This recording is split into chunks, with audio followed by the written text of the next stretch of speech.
Hello everyone, তো আজকে আমরা লাভ ক্ষতির বিগত সালের কিছু আসা প্রশ্ন দেখবো। হ্যাঁ, এগুলো কিন্তু লিখিত পরীক্ষার জন্য খুবই গুরুত্বপূর্ণ এবং এটা বিসিএসসি কিন্তু আসছে। ঠিক আছে, তো আমরা এখন শুরু করতেছি।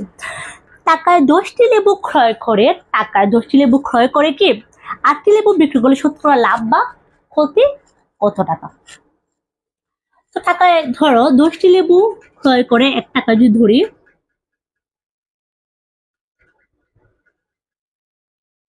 লেবুর ক্রয় মূল্য ধরলাম 1 টাকা, ক্রয় মূল্য 1 টাকা। তো একটি লেবুর ক্রয় মূল্য 10/1 টাকা। ঠিক আছে, তো আমরা একটি লেবুর ক্রয় মূল্য বার করছি। ঠিক আছে, এখন আমরা আবার বার করি। আবার আবার কি 8টির বিক্রয় মূল্য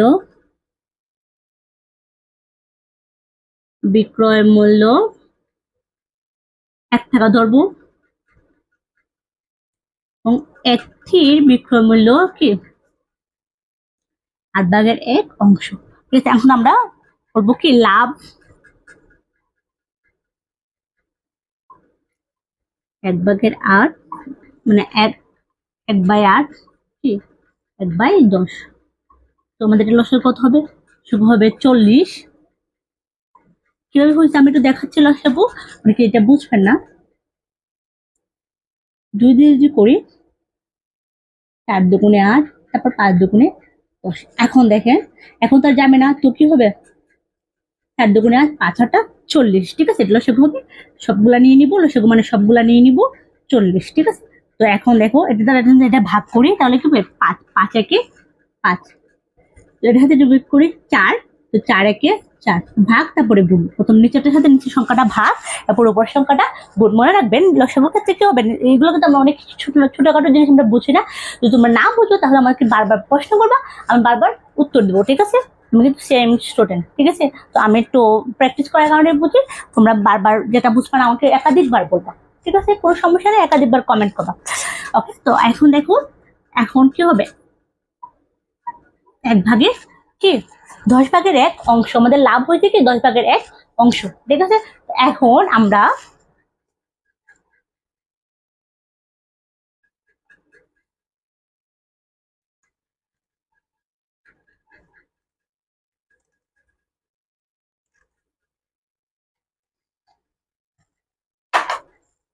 তো কি 10/1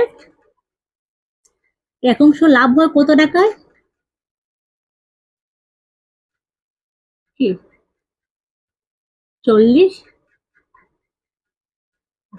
ঠিক আছে, এখন তো লাভ হয় কি হবে, 40টা চলে যাবে, 10টা চলে যাবে উপরে। ঠিক আছে, এবং 40টা আসবে নিচে।